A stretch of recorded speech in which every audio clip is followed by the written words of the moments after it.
Hi guys, what's up? Welcome to my YouTube channel, Beverly Layog. So for today's video guys ay magpipintura ako ng dingding namin guys. Tingnan nyo naman, puro takip na ng kurtina dahil ganyan nakasama ang kanyang itsura guys. So dahil may pintura kaming extra dito guys sa bahay, kulay white lang din. So ipipintura ko na lang dito guys sa dingding namin para maging maayos naman ang itsura ng dingding namin guys. So before anything else, maglilinis muna ako guys ng paligid ng dingding namin dahil merong side na may sticker pa yan guys, kaya pinatanggal ko muna yung mga sticker na nakadikit. So syempre para malinis ang pagpipinturahan natin ay nagwalis-walis muna ako para hindi nakakairita magpintura. Maglilinis muna ako ng side dahil napaka-alikabok sa side na yan guys. Pagkatapos ko maglinis, nagkalat ako ulit. Ayan, nagkiskis ako guys ng pader namin. Tinanggal ko muna yung mga pinturang kulay blue. So kiniskis ko muna ng kutsilyo guys yung dingding namin para maging smooth yung dingding namin guys. Mawala yung mga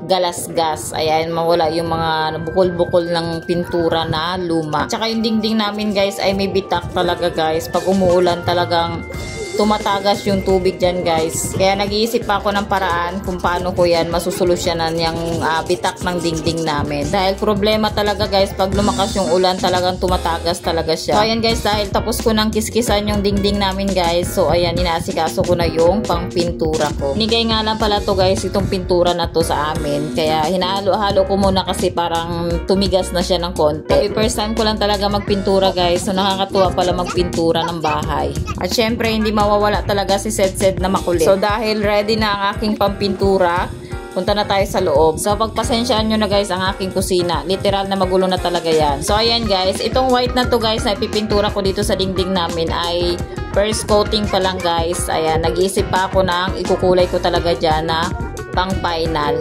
Tsaka bibili pa ako guys ng pantakip ko dyan sa mga crack-crack dyan sa dingding namin para mawala na yung tagas pag umuulan. Alam ko kasi may pintura talaga na para dyan sa crack ng dingding. Alam ko waterproofing ata tawag doon guys. Basta yun na yun. Hindi naman kasi talaga ako expert sa pintura guys. So dahil lang talagang nangangailangan na talaga yung dingding namin. Super sagwa na talaga ng itsura. Kaya napilitan na talaga ako magpintura dito guys. Siyempre bilang nanay, ayaw natin ng ganun. Yung pangit tingnan talaga yung bahay natin. Hindi tayo mapakali. So kailangan nating kumilos. Alam ko dati ang hirap magpintura. Yung pala nakaka-enjoy din pala siya.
So dahil napakadugyot na rin ng kulay ng aming cabinet or TV rack ba yan, ayan, pininturahan ko na rin siya guys para maging maganda naman kahit papano yung kulay niya.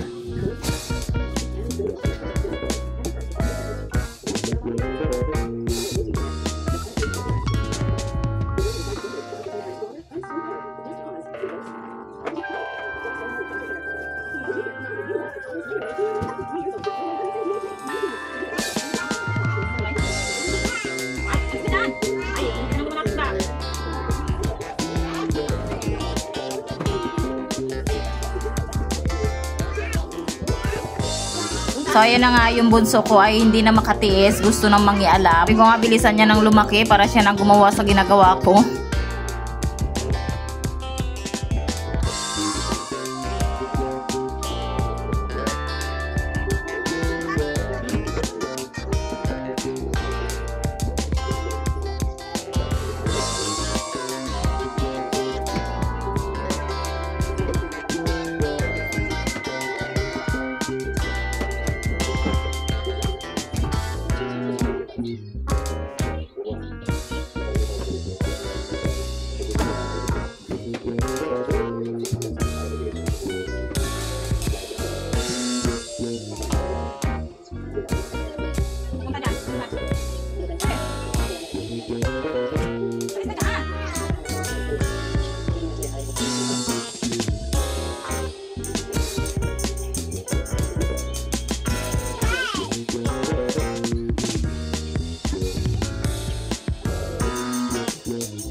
guys, ang ganda na ng kulay ng aming TV cabinet ba yan o TV rack. Ayan, malinis na siya tingnan compare kanina. Balik naman tayo dito sa aking pinipinturahang pader. So, magsi-second coating na ako guys para matakpan na talaga yung kulay na blue. Mapapaisip nga ako dyan kung bakit kulay blue yung pinakulay ko dyan sa pader namin dati nung nagpagawa kami ng bahay. Dahil para sa akin guys, hindi talaga siya akma sa kulay ng bahay talaga namin. So, sa bagay guys, dati kasi wala talaga akong pakialam sa mga kulay-kulay ng pintura na yan. Ngayon lang ako nagkaroon ng interest. That time, nag-iisip na talaga ako ng ikukulay ko talaga ng final dyan sa pader na yan. Yung bahay kasi namin guys, ang dami pa talagang aayusin. Wala naman kaming pambayad, pang labor, kaya ako na lang ang naggagawa ng paraan para mapaganda yung bahay namin. Kahit nakakapagod na minsan, syempre mag-aasikaso ng anak, magluluto, maglalaba, maghugas ng plato, at magpipintura pa. Diyos ko, nakakapagod talaga maging ulirang ina. Pero wala naman tayong magagawa, ganun talaga ang buhay, mahirap lang. Pero kahit ganun pa man, laban lang, pray at tiwala lang. Grabe no, ang dami ko nang pinagsasabi, ang dami ko nang kuda. Magpintura na nga tayo.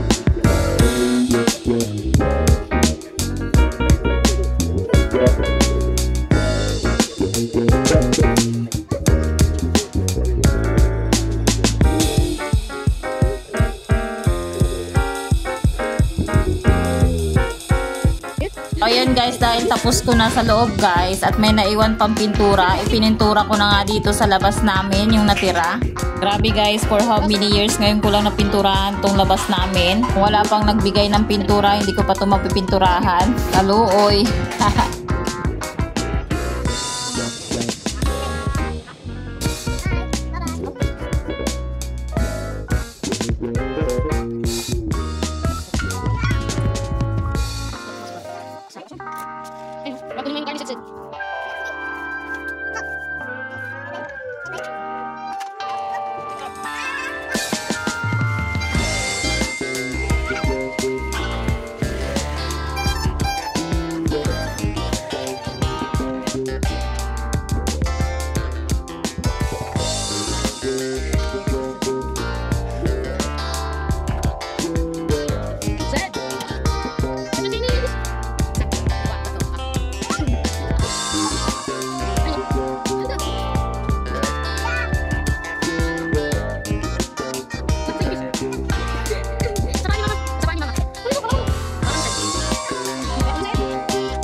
So ayan guys, natapos na akong magpintura. Grabe, ang ganda. Ang linis na niyang tingnan. Nakakawala talaga ng pagod pag ganyan talaga kaganda yung pinalabasan ng ginawa. Ayan, tingnan nyo naman kung gaano kaganda yung aming bahay guys. Munting bahay. Ang linis talaga tingnan pag white talaga yung color. At ganito na yung aming loob. Ayan na yung pininturahan kong pader guys. Ang linis na niya tingnan compare kanina. Sabi, nakakawala ng pagod. Parang gusto ko nang humilata. So ayun lang. Thank you for watching. Like and subscribe. God bless. Like and subscribe. Thanks for watching.